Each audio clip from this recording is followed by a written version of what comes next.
साल इंशाल्लाह हमारी यूपीजी में हुकूमत रही। 5 साल में कोई बताया हमारे को लड़ाई झगड़े हुए किसी के साथ? 5 साल में कोई नाराज़ हुआ? सबको साथ दे के चले, कमेटी हमने बाँटी। इस 1 साल में लड़ाइयाँ, झगड़े, गालियाँ, क्या नहीं हुआ? अब भी एक बंदा बैठा हुआ है इस्लामाबाद में, हम उसको रोज़-रोज़ हमें गालियाँ देता है। उसका नाम है आज क्या नाम है? Abdurrahman, Mirza Abdurrahman. सारा दिन काम ही ये करता है। हमारे यहाँ कोई ऐसा बंदा नहीं जो किसी को गालियाँ दे। गाली देना हमारा काम नहीं है। ख़ानदानी आदमी गाली नहीं देते। मुझे बड़ी खुशी है कि मियाँ ज़ाहिद ने हमारा साथ दिया, मेरा छोटा भाई है। ये बात मैं मानता हूँ कि हमारे से आप में से मैं गारंटी देता हूँ, बुरा नहीं बनाइए, आप में से 90% लोगों ने अभी तक लिस्ट नहीं पढ़ी। Because somebody don't care. ये लिस्ट पढ़नी पड़ेगी। मैं ये लिस्ट रोज़ पढ़ता हूँ मुमताज़। मैं चुनाव जब लिस्ट पढ़ता हूँ ना, खुदा की कसम कोई नया वोट निकल आता है, कोई नया कनेक्शन निकल आता है। फिर उसपे लिख लेते हैं, भई ये तो अहमद चुनाव का रिश्तेदार है, बात करो उससे। मेहरबानी करके लिस्टें पढ़ लें। देखिए अगर आप इस साल इलेक्शन नहीं जीतते, फिर आप भूल जाइए, फिर यूबीजी तोड़ दीजिए। इलेक्शन जीतना हमारे लिए मस्ट है। आप ये सोचिए कि हमारे सबकी इज़्ज़त का सवाल है। अगर आप इतना बड़ा ग्रुप है हमारा, कौन हमारे साथ है? आप नाम है मियाँ इदरीस, क्या छोटा-सा नाम है? रियाज़ुद्दीन क्या छोटा-सा नाम है? तनवीर शेख कोई छोटा-सा नाम है? अहमद चुनाव का छोटा-सा नाम है? ये सब वो लोग हैं जो हू मैटर्स, जो काम करना जानते हैं। अकील डैडी कोई छोटा-सा नाम है? तो हम सब मिलके जब काम करेंगे और हमारी बहुत सारी लेडीज़ हमारे काम करने आई बहन, दिन रात बेचारी कल भी आई थी मेरे दफ्तर। उधर शीरी बड़ा काम कर रही हैं। बहुत सारी लेडीज़ हमारी मेहनत कर रही हैं। आप लिस्टें पढ़िए, लिस्टें पढ़ के उस पे काम कीजिए। इंशाअल्लाह आप सबको इज़्ज़त भी देगा और आप कामयाब होंगे।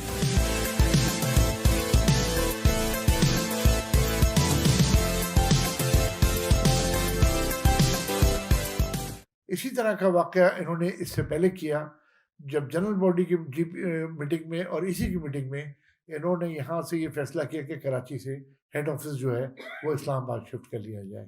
जब ये एजेंडा पे आ गया इसी में भी और जीपी में भी, तो हम इस बात से बड़े हैरान थे कि जी जो लोग कराची में सिंध में रहते हैं उन्होंने ये चीज़ कैसे एक्सेप्ट कर ली और उन्होंने एजेंडा निकाल दिया। क्योंकि अल्हम्दुलिल्लाह पंजाब ने भी इसमें हमारा साथ दिया, इस्लामाबाद ने भी साथ दिया, पेशावर ने भी साथ दिया कि नहीं head office should remain in Karachi, और हमें कामयाबी हुई। फिर वो हमारे साथ बैठे और उन्होंने कहा जी हम इसको विड्रॉ कर लेते हैं। ये देखते हुए क्योंकि उनको 90 वोट अगर हमारे पास 90 प्रॉक्सीज होती तो ये रेजोल्यूशन जो है वो पास नहीं हो सकता था। जब उनको नज़र आया कि वो बिल्कुल नाकामी हुई हुई है तो वो उन्होंने वो वापस कर लिया। तो एक्चुअली ये जो बीएनपी है ये एक पार्टी नहीं है, ये मुख्तलिफ मफाद परस्त लोग जो हैं जिनको या तो मुनीर साहब अच्छे नहीं लगते या कोई भी रीज़न है, मैं अच्छा नहीं लगता या कोई और, ये अपने मफादात के लिए जो है वो एक जगह जमा हो गए। इंशाल्लाह हमारा विजन बड़ा क्लियर है, हमारी क़यादत बड़ी क्लियर है, वरना लोग हारने के बाद तितर-बितर हो जाते हैं। जो भी पार्टी जब हारती है तो लोग अलग-अलग होना शुरू होते हैं अपने-अपने मफादात के लिए। लेकिन अल्हम्दुलिल्लाह मैं मुबारकबाद देता हूँ अपनी यूपी की क़यादत को कि हमारे में से शायद एक आदमी, कराची से किसी ने ज़िक्र भी किया, कराची से पेशावर तक रद्दा नहीं हुआ। लेकिन मैं आपसे ये एक ज़रूर दरख्वास्त करूँगा कि आप सब लोग अपनी-अपनी जो लिस्टें हमारी आ गई हैं, लिस्टें लेके बैठे हैं, जो आपके जानने वाले हैं उनको फ़ोन करें और इसके साथ-साथ जहाँ आप महसूस करें कि जाना है, एक्चुअली तो मुझे सब वोटर्स के पास जाना है, लेकिन जहाँ आप महसूस करें कि यहाँ ज़रूरी पहले जाना है, तो मैं आपके डिस्पोज़ल पर हूँ। मुझे 2, 4, 5 घंटे पहले बता दें कि यहाँ हमने अपॉइंटमेंट ले लिया है, यहाँ आपने चलना है, मैं इंशाल्लाह हाज़िर हूँ।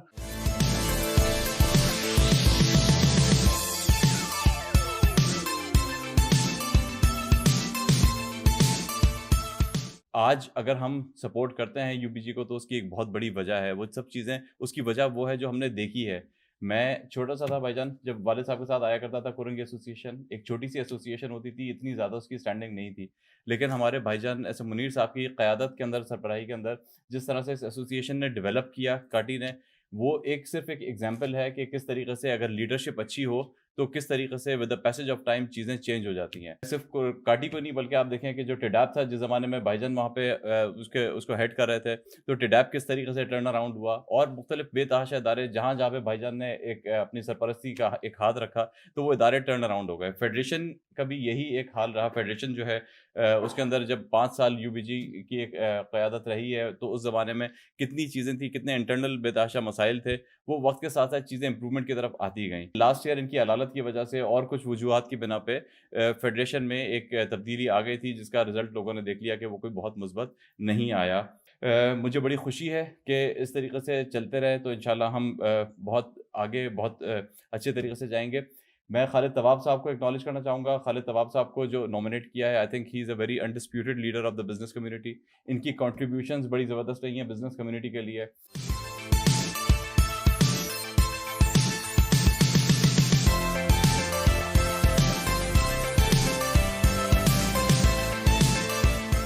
जो साथ हमारा भाईजान ने हमें दिया है और जिस शफ़क़त और जिस प्यार से सरपरस्ती का हाथ रखा है हम लोगों पे, हम समझते हैं कि उसके लिए हमारे पास अल्फ़ाज़ नहीं है।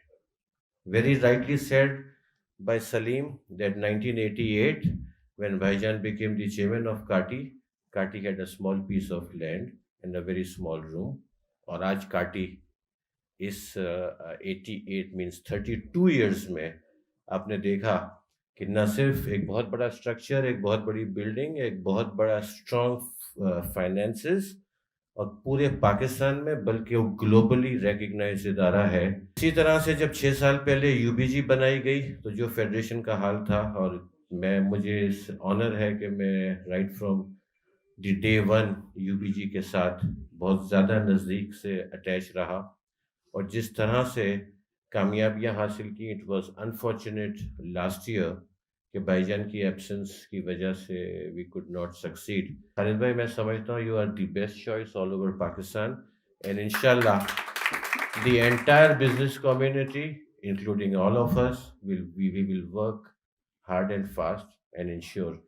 मियाँ जाहिद हुसैन साहब का जिक्र हुआ, मियाँ साहब को मुबारकबाद दूंगा मैं। नेशनल बिजनेसमैन ग्रुप आपने बनाया है और नेशनल लेवल पे ये एक बड़ा स्ट्रॉन्ग बिजनेस कम्युनिटी और इंडस्ट्रियलिस्ट का एक ग्रुप है और ये भी बहुत खुशी की बात है कि यूबीजी और एनबीजी आज मिल करके बिजनेस कम्युनिटी की खिदमत करने के लिए आगे बढ़े हैं।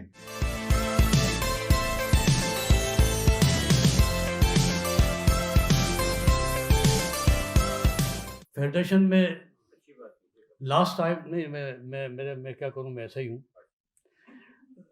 फेडरेशन में जिस तरह हुआ है इस साल और जो अभी हो रहा है, अभी 1-2 महीने बाकी रह गए, इससे नए चैलेंजेस भी पैदा हुए। क्योंकि अगर कोई काम किया होता तो इतना बोझ नहीं आता एज ऑन टुडे जो आज है। क्योंकि फेडरेशन का रोल खाली ये बकवास करना कि जी कोविड आ गया था, कोविड तो पूरी दुनिया में आया, यहाँ भी आया, लेकिन कोविड का मतलब ये नहीं है कि आप अपने उससे बचाव करते हुए आपने कोई नेशनल लेवल के प्लान्स बनाए जहाँ पर कि इंडस्ट्री बड़ी परेशान हाल में है। तो ये कोई एक्सक्यूज़ नहीं है। कोई काम किसी किस्म का भी मुझे नज़र नहीं आया, क्योंकि जो काम आदमी करता है, कहता क्या है दैट इज़ नॉट इम्पॉर्टेंट, कर रहा क्या कर रहा होता है दैट इज़ इम्पॉर्टेंट। तो हमें होता हुआ कुछ नज़र नहीं आया। मुनीर भाई, ये बड़ा हमारा मुनासिब फैसला था कि हमने खालिद तवाब को, जो कि सीनियर वाइस प्रेसिडेंट रिजल्ट में ऑलरेडी सब कुछ जानते हैं फेडरेशन के मुताल्लिक, और फेडरेशन के मैं as a senior vice chair president, उसके अलावा जो हमारे पास्ट प्रेसिडेंट्स हैं उनकी जो तारीख़ लिखी गई है उसकी रोशनी में वो प्रेसिडेंट क्या कह रहे हैं, खालिद तवाब साहब क्या कह रहे हैं, मैं क्या कह रहा हूँ, दैट्स नॉट इम्पॉर्टेंट। इम्पॉर्टेंट ये है कि जाके देख लें बैंक अकाउंट में कितना पैसा पड़ा हुआ है। और जब हम यूबीजी आई थी तो मैं बिल्कुल मैं फाउंडर मेंबर, मेरे भाई जानते हैं इस बात को कि मैंने एज ए फाउंडर मेंबर मैंने कितना काम किया है, कितने रातें मैंने लगाई हैं, वो लिखा हुआ है, वो हिस्ट्री है वो। तो अगर आदमी ईमानदारी के साथ बगैर पैसा ज़ाय किए, मेरे भाई ने अगर कुछ ज़िंदगी वहाँ गुजारी अपनी पेटी डेप में, तो पैसा लिया नहीं है बल्कि पैसा बचाया भी है, जो करप्शन होती थी। तो हमारा जो माजी है बड़ा किस्सा क्लियर है। खालिद तवाब साहब, आपके लिए 2 चैलेंजेस हैं। ये इस साल की गंदगी, इसको भी साफ़ करना है, और फ्यूचर चैलेंजेस जो हैं वो भी आपके सामने हैं। और हमारा जो ट्रस्ट है, जिससे ही मेरी बात हुई है आउटसाइड कराची, पाकिस्तान लेवल पे भी, तो जो समझदार लोग हैं उन्होंने इसको बड़ा मुस्बित फैसला करार दिया है कि खालिद तवाब साहब इज़ ए बेटर चॉइस।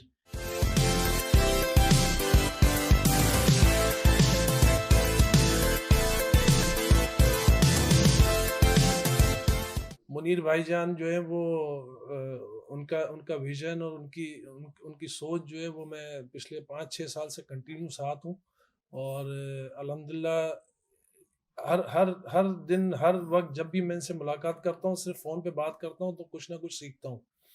और मैं हनीफ गौहर जो है वो SVP कल 10 माह बाद बने हैं, तो मैं जो है वो एक तो मुबारकबाद इनको तहे दिल से देता हूँ। मैं किसी से वोट मांगने के लिए बात नहीं कर रहा हूँ। मैं कह रहा हूँ आप हमें सपोर्ट करें। आप सारे दोस्त, आपके जानने वाले जितने वोटर्स हैं, जितने दोस्त हैं, आप हमें सपोर्ट करें। सपोर्ट का मतलब ये है कि आप अपना वोट तो जो वोटर्स हैं वो हमें देंगे, इसके साथ साथ जब आप सपोर्ट करेंगे हमें, सपोर्ट में जितने आपके दोस्त हैं, साथी हैं, उन तक जो है वो आपकी आवाज़ पहुंचेगी हमारे पैनल के लिए, तो ये हमें सबसे बड़ा फ़ायदा होगा। अगर मैं अकेला वाइस प्रेसिडेंट बनता हूं या अलमास हैदर साहब वाइस प्रेसिडेंट बनते हैं तो उससे UBG को कोई फ़ायदा नहीं होगा, उससे बिजनेस कम्युनिटी को कोई फ़ायदा नहीं होगा। अगर खालिद तवाब साहब अकेले प्रेसिडेंट बनते हैं तो UBG को और बिजनेस कम्युनिटी को कोई फ़ायदा नहीं होगा, मसाइल हल करना मुश्किल हो जाता है। ये टीम वर्क होता है, पूरी टीम काम करती है, तो इसलिए पूरे पैनल का आना ज़रूरी है।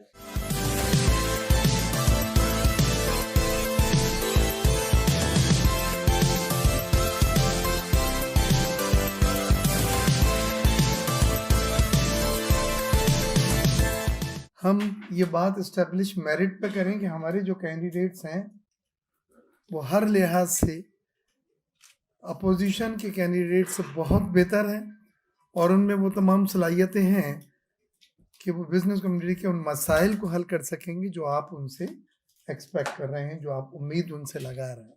ये बड़ी खुशाइन बात है कि एक तरफ कोई ग्रुप टूटा है और UBG पहले से ज़्यादा मुत्तहद हुआ। हमारे में एक आदमी कराची से पेशावर, आज़ाद कश्मीर UBG के बैनर से बाहर न निकला है, न कोई आवाज़ आई है, बल्कि पहले से ज़्यादा यूनाइटेड हम लोग हो गए। UBG फैमिली में ज़्यादा इत्तेफाक, कुर्बत और मोहब्बत मुझे नज़र आ रही है। इसका करिश्मा, इसका क्रेडिट यकीनन एहसन मुनीर साहब को जाता है क्योंकि उन्होंने सही वक्त पे सही फैसले करे और ग्रुप को यूनाइटेड रखा। मुझे याद है मुनीर भाई का लाहौर में जब हमारी मीटिंग हुई थी कैंडिडेट्स की अनाउंसमेंट के लिए, जो लीडरशिप का रोल होता है मुझे नज़र आया उस दिन, बहुत वाज़े नज़र आया। और उस दिन जो फैसले जिस तरह से कंडक्ट किया मुनीर भाई ने, हम जैसे, मैं यही कह सकता हूँ, सिंपली प्राउड ऑफ हिम।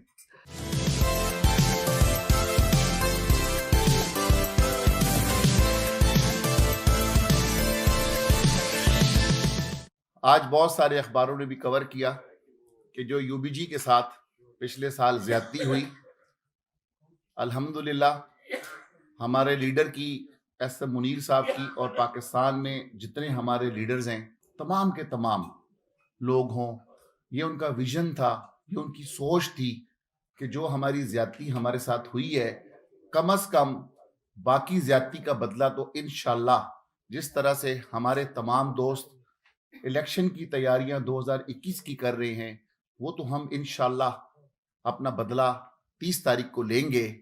लेकिन इनकी जो दानिशमंदी थी, जो अल्लाह ताला ने हमारी मदद फरमाई, और जो एक वोट मियां अंजुम निसार साहब का इस्लामाबाद हाई कोर्ट ने कैंसिल कर दिया, वो दानिस्ता तौर पे उस वक्त हमने कोशिश ज़रूर की कि हम इसका एडवांटेज लें, लेकिन हमने जो तरीका, सलीका, इंसानियत वाला तरीका था, हमने अपने सेक्रेटरी जनरल के थ्रू उनसे बात की, दूसरे ग्रुप से बात की।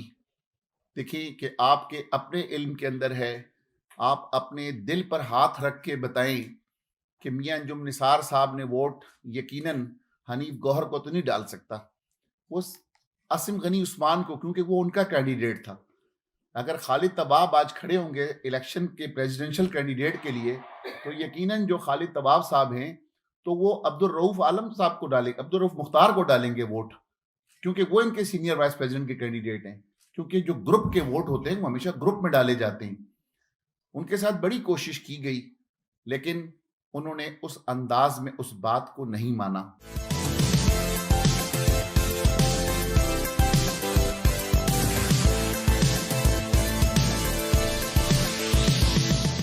बिजनेसमैन पैनल ने ये कोशिश की कि वो अपना जो उनका कैंडिडेट है सीनियर वाइस प्रेसिडेंट का आसिम गनी, उनको किसी तरीके से इलेक्ट करार दे दें, और उसके लिए उन्होंने लेटर भेजा या नोटिस भेजा कि जी हम वो डब्बा खोलना चाहते हैं जिसमें वोट रखे हुए हैं, और वो उल्टा उनके गले पड़ गया। तो ये अल्लाह ताला के कारनामे हैं, करिश्मे हैं, और अल्लाह ताला आजमाता है इंसान को इख्तियार दे के, और कोई लोग जब वो इख्तियार का गलत इस्तेमाल करते हैं तो वही इख्तियार उल्टा उनके गले पड़ जाता है। और कल हमने अपनी आंखों से देखा कि किस तरीके से जो गड़ा उन्होंने हनीफ गौर साहब के लिए खोदा था, उस गड्ढे में वो खुद ही गिर गए। मेरी ऑब्जर्वेशन है कि वोटर्स लिस्ट के ऊपर जिस तरीके से काम होना चाहिए, गालबन उस तरह से उस पर काम नहीं हो रहा। अभी हम यहाँ बैठे थे तो रात को मैं देख रहा था वोटर्स लिस्ट, तो उसमें कोरंगी का एक वोटर है जो ऑयल मिल से उसका ताल्लुक है, तो वो हमने निकाला, और उसके ऊपर आप देखें कि हमारी टीम ने उस पर ऑब्जेक्शन निकाला था कि इस पर ऑब्जेक्शन डालना है। तो वो जब मैंने उसको देखा तो और इसी तरीके से काफ़ी सारे वोटर्स थे, टोटल कोई 50, 60, 65 के करीब ऑब्जेक्शंस निकाले हुए थे कि उनके ऊपर फाइल करने। तो सारे देखे हमने जब, तो उसमें पता चला कि उसमें तकरीबन 20 के करीब वोटर्स ऐसे हैं कि जो हमारे अपने वोटर्स हैं। एक आपके नासिर राकी साहब वहाँ पे गिलगित में, उनको भी ऑब्जेक्शन डाला हुआ था। तो उसमें फ़र्क सिर्फ ये था कि उसमें नासिर के आगे शायद अहमद या इस तरह कोई था, राकी नहीं लिखा हुआ था। तो मैंने जब उसको देखा और मैंने इसको सर्च किया तो पता चला कि ये हमारा अपना बंदा है। तो उसके लिए मैंने फिर उनको मना किया कि इस पर ऑब्जेक्शन नहीं डालना। तो मैं कहने का मकसद ये है कि हमें स्टिल इसके ऊपर बहुत गौर की ज़रूरत है कि लिस्टों को देखें और उसमें से ये देखें कि कौन कौन लोग हैं जो हमें वोट दे सकते हैं।